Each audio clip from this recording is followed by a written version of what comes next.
अस्सलाम वालेकुम। हम बात शुरू करते हैं 1988 से, जब ज़िया की आमरीत का दौर ख़त्म हुआ और उसके बाद इलेक्शन हुए। उस इलेक्शन में पाकिस्तान पीपल्स पार्टी वफाक में हुकूमत बनाने में कामयाब हुई। हम सूबाई हुकूमतें छोड़ देते हैं क्योंकि सूबाई हुकूमतों का जो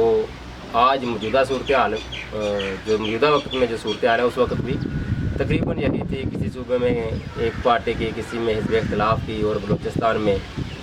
उस दिन से लेकर आज दिन तक, या पाकिस्तान के इब्तदाई दिनों से शुरू कर लें तो वहाँ इस्टेब्लिशमेंट और वहाँ के सरदारों का गठजोड़ ही रहा है। वहाँ अवामी नुमाइंदगी उस हद तक नहीं आ सकी। अच्छा, वो पहली हुकूमत आलमोस्ट, हम ये एग्जैक्टली वो दिन, महीने और घंटे नहीं बताएंगे, तकरीबन वो 2 साल के लगभग चली। तो जो जब ज़िया का त्यारा हेलीकॉप्टर तबाह हुआ तो वहाँ उस वक्त सेनेट के चेयरमैन थे गुलाम इसाक खान साहब, वो सदर पाकिस्तान बने। तो उन्होंने मोहतरमा बेनज़ीर की असम्बली तहलील कर दी और वजह थी करप्शन की। फिर इलेक्शन हुए, उनके मुकाबले में उस वक्त फिर इस्लामी जमहूरी इत्तेहाद बना, जिसके मुतल्लक़ कहा गया है कि उस वक्त की ISI ने इस इत्तेहाद को बनाने में मावनत, माली मावनत और दूसरी जो असिस्टेंसी थी वो दी, और मियाँ साहब बरसर इक़्तिदार हो गए। लेकिन उनकी भी हुकूमत 2-2.5 साल ही चली और फिर वही सदर गुलाम इसाक खान साहब ने उनकी असम्बली भी करप्शन की वजह से तहलील कर दी। याद रखिएगा, ये दोनों असम्बलियाँ करप्शन की वजह से ही तहलील की गई। फिर इलेक्शन होते हैं। हालांकि उस वक़्त जनरल ज़िया की आमरीत के बाद बड़ा सुनहरी मौका था कि सियासतदान आपस में मिल बैठते और एक ऐसा लाया अमल इख्तियार करते जहाँ मिलिट्री इस्टेब्लिशमेंट को मौका ना मिलता कि वो मुदाखलत करते, लेकिन बदकिस्मती रही। अच्छा, फिर इलेक्शन होते हैं। ये पहले 90 में मोहतरमा की असम्बली तहलील होती है, फिर 92 में दूसरी असम्बली तहलील होती है, 93 में फिर इलेक्शन होते हैं और पाकिस्तान पीपल्स पार्टी एक दफ़ा फिर बरसर इक़्तिदार आती है। और उस वक़्त वो सोचते हैं कि यार नहीं, ये जो सदर है यही असम्बलियाँ तहलील करता है, तो क्यों ना सदर हम अपना एक ऐसा बंदा हो जो कम से कम वो जो 58(2)B है वो इस्तेमाल ना करे। ये शेक है जो सदर को ये इख्तियारात देती है कि वो असम्बली तहलील कर दे। तो सदर बन जाते हैं फ़रूक लगारी, बड़े अच्छे पाकिस्तान पीपल्स पार्टी के एक जाले कह लें वो थे। लेकिन 1996 में आलमोस्ट 3 साल बाद फिर उनका अपना ही सदर असम्बली तहलील कर देता है और वजह फिर एक दफ़ा करप्शन ही बनती है। उसके बाद फिर इलेक्शन होते हैं और पाकिस्तान मुस्लिम लीग दोबारा बरसर इक़्तिदार आती है। और आपको उसके बाद फिर यकीनन अक्सर जो लोगों को ये पता होगा, और ये बाद में सोशल मीडिया पर भी बड़ा, वो उस वक्त नहीं था लेकिन बाद में ये बड़ा डिस्कस हुआ, त्यारा साजिश केस और कारगिल जंग, उसको बुनियाद बनाकर मियाँ साहब और उस वक्त के chief of army staff general Musharraf में कुछ अनबन होगी। और फिर जब जनरल मुशर्रफ श्रीलंका के गालबन दौरे पे थे, वापस उनका त्यारे में थे, तो उनको ढाकर जनरल ज़ियाउद्दीन भट्ट को चीफ ऑफ आर्मी स्टाफ बनाने की कोशिश की गई और नाकाम साबित हुई और जनरल मुशर्रफ ने हुकूमत को टेक ओवर कर लिया और नवाज शरीफ को चलता किया। अच्छा, ये याद रखें कि जब भी किसी की भी, वो 90 में पीपल्स पार्टी की हो, 92 में मुस्लिम लीग की हो, फिर 93 में दोबारा जब पीपल्स पार्टी आई, फिर 99 में जब मुस्लिम लीग की, तो हर दफ़ा लोगों ने जश्न मनाया। ये अवामी नुक्ता नज़र भी बड़ा अजीब सा है, इसको भी पाकिस्तान में आज तक कोई नहीं समझ सका कि जो आता है उसकी भी बल्ले बल्ले, जो जाता है उस पर ऐलान तान, फिर जो वही दोबारा आता है ऐलान तान वाला तो उसकी बल्ले बल्ले, और जो उसको आते वक्त बल्ले बल्ले किया होता है उसकी जाती दफ़ा ऐलान तान शुरू हो जाती है। फिर जनरल मुशर्रफ का दौर वो 9 साला दौर रहा। उस दरमियान 3 साल पहले तो वैसी अदलिया ने उनको कुली इख्तियार दे दिया कि वो जिस जिस्म की चाहे आइन में भी तरमीम कर सकते हैं। मियाँ साहब ने बहरहाल उस वक़्त डील की और जद्दा रवाना हो गए। पीछे उन्होंने जवेद हाशमी साहब को पाकिस्तान मुस्लिम लीग ने उनका सदर बनाया, लेकिन उस वक़्त जो बाकी चौधरी बरादरान साथ थे वो उनसे हट के उन्होंने मुस्लिम लीग का बना ली जनरल मुशर्रफ की ज़ेरे साया में। پھر 2002 میں الیکشن ہوتے ہیں اور وہاں مسلم لیگ کاف کی حکومت بنتی ہے، اور اس کے بعد اسمبلی شاید کوئی بھی ایسی نہ ہو جس نے اپنی مدت پوری نہ کی ہو، تقریباً ساری جو اسمبلیاں انہوں نے اپنی مدت پوری کی، لیکن پرائم منسٹر پھر بھی بدقسمتی سے کوئی بھی اپنی مدت پوری نہ کر سکا۔ اچھا، اس کے بعد اسی درمیان میں پاکستان پیپلز پارٹی اور مسلم لیگ نون میں ایک چارٹر آف ڈیموکریسی COD یہ سائن ہوا، اور اس کی جو بڑی اہم شق تھی وہ یہ تھی کہ ہم کسی بھی ڈکٹیٹر کو، کسی بھی ملٹری اسٹیبلشمنٹ کے بندے کے ساتھ مل کر ایک دوسرے کی حکومتیں نہیں گرائیں گے، یہ طے پا لیا۔ اس کے بعد جب 2008 میں الیکشن ہوتے ہیں تو وہاں پاکستان پیپلز پارٹی جیت جاتی ہے، کیونکہ اس سے پہلے محترمہ بینظیر بھٹو والا جو سانحہ ہے وہ پیش آتا ہے، اور وہاں آپ کہہ لیں ہمدردی کے ووٹ بھی، اور بہرحال ایک لمبی آمریت کے بعد جمہوری طاقتوں کو پھر سے موقع ملا اور ملک میں جمہوریت تھوڑی سی چلنا شروع ہو گئی۔ اس سے پہلے انہوں نے آپس میں مسلم لیگ اور پیپلز پارٹی دونوں نے، چونکہ وہ COD بھی کیا ہوا تھا، تو وہ امید یہی تھی کہ اب شاید اس طرح یہ دونوں پارٹیوں کے سربراہ ایک ملٹری اسٹیبلشمنٹ کے ہاتھوں میں نہ کھیلیں۔ اس وقت آپ کو یاد ہوگا کہ وزیر اعظم بنے تھے سید یوسف رضا گیلانی، لیکن دوسری طرف یہ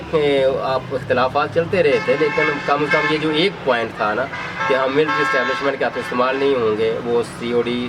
کا جو ایک نقطہ تھا وہ بڑا اچھا تھا۔ بہرحال سوئس اکاؤنٹس کی بات چلی تو سپریم کورٹ نے آرڈر دیا یوسف رضا گیلانی کو کہ وہ خط لکھے اور تاکہ وہ جو معاملات ہیں وہ آگے بڑھیں، لیکن انہوں نے انکار کر دیا۔ پھر ان کی حکومت چلی گئی، پھر راجہ پرویز اشرف وزیر اعظم بن گئے، لیکن اسمبلی نے اپنی مدت پوری کی، لیکن پرائم منسٹر اپنی مدت پوری پھر بھی نہ کر سکے۔ اس کے بعد پھر الیکشن آتے ہیں 2013 والے، لیکن اس سے پہلے 2011 میں ایک تیسری قوت PTI کی شکل میں، عمران خان صاحب کی شکل میں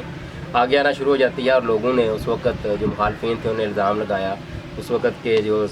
ISI کے جنرل شجاع پاشا تھے ان کا پیچھے ہاتھ ہے، یعنی جو بھی آپ سمجھ لیں ملٹری اسٹیبلشمنٹ کا کہ تیسری قوت کو بھی انہوں نے کیا، اور خان صاحب اس طرف کہتے ہیں کہ نہیں، ان کے پیچھے ایک لمبی جدوجہد ہے۔ 1996 میں پاکستان تحریک انصاف جب بنی ہے اپریل 1996 میں۔ بہرحال 2013 کے الیکشن ہوتے ہیں تو اس میں جو وفاق میں حکومت بنتی ہے وہ بنتی ہے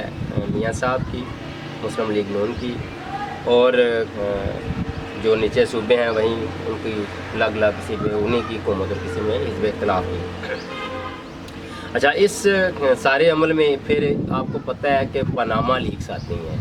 اس کے ساتھ ساتھ دبئی لیکس اور یہ بیرونی ممالک میں جائیدادوں کا سلسلہ بھی چل پڑتا ہے، لیکن پاناما لیکس مین وجہ بنتی ہے، اور وہ کیس جاتا ہے عدالتوں میں، وہاں میاں صاحب قرار دیے جاتے ہیں، پھر پرائم منسٹر بنتے ہیں شاہد خاقان عباسی صاحب،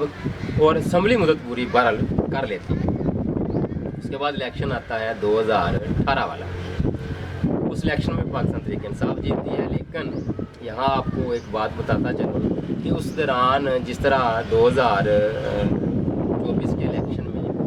PTI کے کینڈیڈیٹس کو تنگ کیا گیا، ان کے نشانات ان کو نشان نہیں ملا، بلے کا نشان چھین لیا گیا، ان پہ تو خیر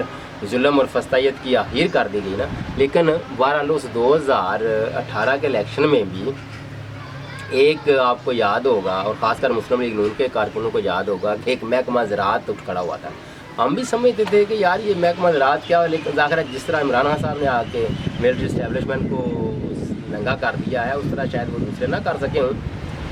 وہ اس وقت نام لیتے تھے میاں صاحب بھی، جنرل باجوہ کا، جنرل فیض کا، لیکن شاید ان کے کارکن یا ان کا سوشل میڈیا اتنا تگڑا نہ ہو، اور ان میں خود بھی اتنی کھڑے ہونے کی صلاحیت شاید کم ہو۔ کیوں ہو سکتا ہے میاں صاحب اگر لندن نہ جاتے دوسری دفعہ، جب پاناما والے چکر میں سارا سلسلہ بنا، تو ان کے ورکر بھی پیچھے کھڑے رہتے، پر یہ مسلم لیگ جانے، ان کے ورکر جانے، ان کے قائد جانے۔ تو یہاں اس وقت جب وہ محکمہ زراعت والا سلسلہ شروع ہوا تھا نا، تو ہم کہتے تھے کہ یار یہ محکمہ زراعت کو کیا پرابلم ہے، دوسری طرف سے الزام لگتا تھا کہ ISI مداخلت کر رہی ہے، لیکن ہم کہتے ہیں کہ یہ تو محکمہ زراعت، کیونکہ اس وقت اتنا کھل کے بات چیت نہیں ہوتی تھی اسٹیبلشمنٹ کے متعلق سیاسی مداخلت کی، اور خاص کر جو الیکشن مینیج کرتے ہیں یہاں کہہ لیں کہ وہ کم لو لیول پہ ہوتی تھی، کم پیمانے پہ ہوتی تھی۔ बहरहाल इलेक्शन होते हैं, खान साहब की हुकूमत बनती है, फिर आपको पता ही है उसके बाद वो सैफर वाला केस, और खान साहब भी अपनी मदद पूरी नहीं कर पाते, लेकिन असम्बली अपनी मदद पूरी कर लेती है। अच्छा, इसमें आखिर में आप जो मैं आपको बात करने जा रहा हूँ वो ये है कि देखें, पाकिस्तान ये वाला जो 2024 का इलेक्शन, इसमें तो है जो जितनी भी फर्स्ट आई है, तो ये इलेक्शन की किस तरह चुराया गया, वहाँ 45-49 किस तरह बने, बल्ले का निशान किस तरह छिना, ये तो ज़बान ज़दे आम है, इस पर इतनी बात करने की ज़रूरत नहीं है। जिस तरह पाकिस्तान पीपल्स पार्टी और मुस्लिम लीग आपस में दस्तों गिरबान थे और कुछ सोच सकता था कि ये एक हो जाएंगे, हालांकि खान साहब तो कहते थे कि जब इन पे हाथ डालूंगा तो ये एक हो जाएंगे, लेकिन फिर भी कोई उस वक्त सोच सकता था अगर तीसरी कुव्वत ना होती तो ये दोनों एक हो सकते थे, लेकिन एक हो गए ना, मजबूरी में ही सही, और मिलिट्री इस्टेब्लिशमेंट की मदाखलत, अदम मदाखलत पर वो इकट्ठे हुए थे, लेकिन फिर जाकर है मिलिट्री इस्टेब्लिशमेंट को एक दूसरी कुव्वत मिल गई खान साहब की शक्ल में। PTI के मेरे दोस्तों को ये बात अच्छी लगे या बुरी लगे, बहरहाल उस वक़्त इन्होंने मदाखलत की, खान साहब को बेशक प्राइम मिनिस्टर बनाया, और PTI के लोग कहते हैं कि उन्होंने खान साहब को एक लूली लंगड़ी हुकूमत दी ताकि वो इतने खुदसार ना हो जाएं। और दूसरी तरफ जो मुखालफिन हैं वो इल्ज़ाम लगाते हैं कि इनको इस्टेब्लिशमेंट ने हुकूमत दी है, हमारी सीटें चुराई गई हैं, जबकि पाकिस्तान तहरीक इंसाफ का ये मौक़िफ़ रहा है कि उनके साथ ज़्यादती की गई है, उनके वाज़ेह अक्सरियत नहीं मिलने देगी, लेने देगी, हालांकि उनकी वाज़ेह अक्सरियत थी, लेकिन उनका मैंडेट चुराया गया। लेकिन ये आखिर है इस्टेब्लिशमेंट को, वो मुस्लिम लीग और पीपल्स पार्टी में तो बंदा नहीं मिला, लेकिन एक तीसरी कुव्वत मिल गई, पहले वाले इकट्ठे हो गए। अब आके पाकिस्तान तहरीक इंसाफ और के वर्कर भी खड़े हैं, खान साहब भी खड़े हैं, ना ये कहीं गए हैं डील करके, तो वो जो शिद्दत है जमहूरियत की जद्दोजहद के लिए, वो बहरहाल पाकिस्तान पीपल्स पार्टी ने अपनी तरफ अपने तय जाल के ख़िलाफ़ बड़ी कोशिश की, बड़ी जद्दोजहद की, लेकिन जो इमरान खान साहब ने मिसाल कायम की है, शायद वो किसी दूसरी जमात के हिस्से में उतनी ना आई हो। क्योंकि जरदारी साहब के मतलब कहा गया, उन्हें मर्द और का खिताब भी मजीद निज़ामी साहब ने दे दिया था, और देख लें कि वो 14 साल कैद उन्होंने काटी, उनके मतलब यह था कि उनकी ज़ुबान भी काटी गई।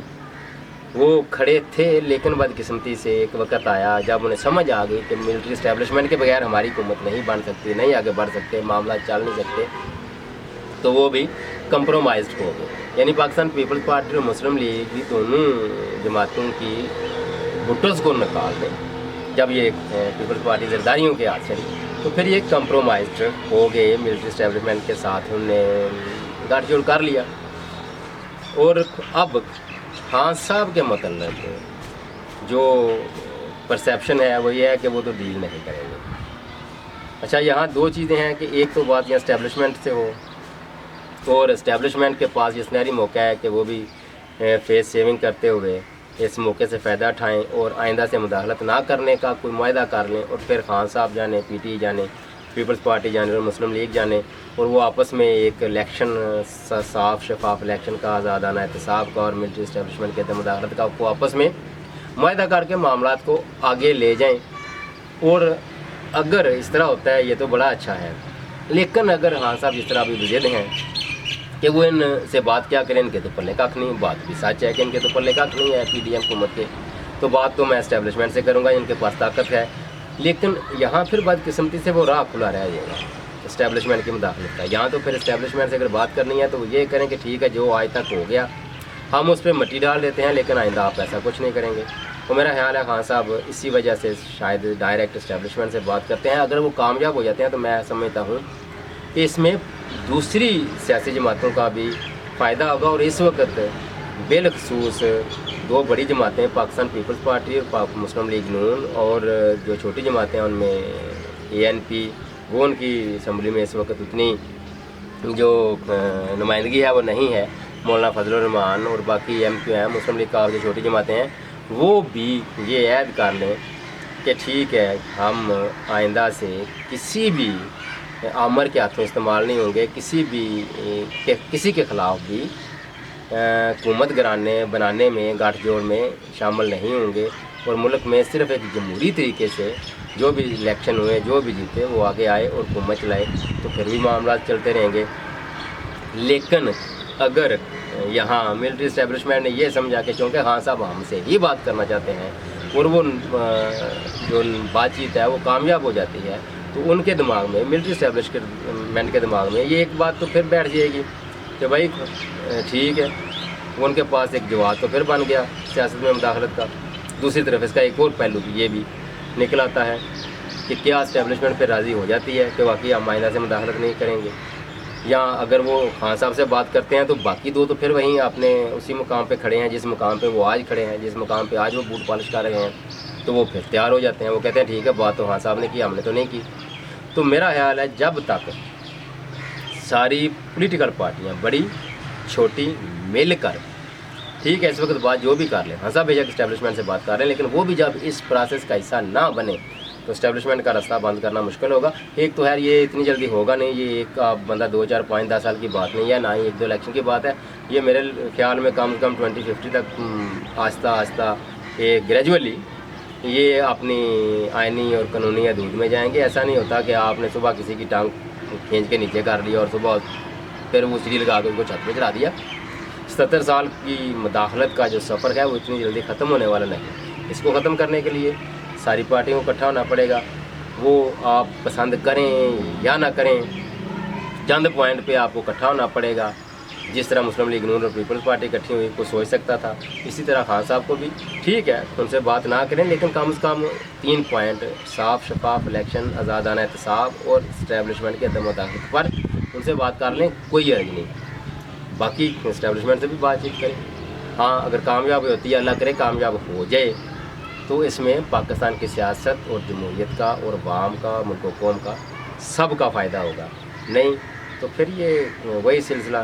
آج کوئی ایک استعمال ہوا ہے ان کے ہاتھوں، کل کو دوسرا ہو جائے گا، اور پھر ہو سکتا ہے آج کی 3 بڑی پارٹیاں ٹھیک ہے کر لیتی ہیں کہ ہم تو نہیں استعمال ہوں گے، مگر وہ جو چھوٹی پارٹیاں ہیں ان کو وہ اتنا کچھ دے دیتے ہیں کہ وہ چھوٹی پارٹیاں مل کر ایک حکومت بنا لیں اور بڑی پارٹیاں ہاتھ ملتی رہ جائیں۔ دیکھ لیں مستقبل میں اس کا بہرحال منفی اور مثبت دونوں اثرات ہوں گے، لہذا جو بھی فیصلہ سیاستدانوں نے کرنا ہے بشمول اپوزیشن اور پی ڈی ایم، سدا وقت ایک جیسا نہیں رہتا، یہ ملک قائم رہنا ہے۔ بڑے بڑے آئے چلے گئے، بھٹوز بھی آئے چلے گئے، اور بڑے بڑے ڈکٹیٹر آئے وہ بھی چلے گئے، لیکن آپ تاریخ میں اگر زندہ رہنا چاہتے ہیں تو آپ کو کچھ مثبت کرنا ہوگا، تقلید نہیں۔ اللہ حافظ۔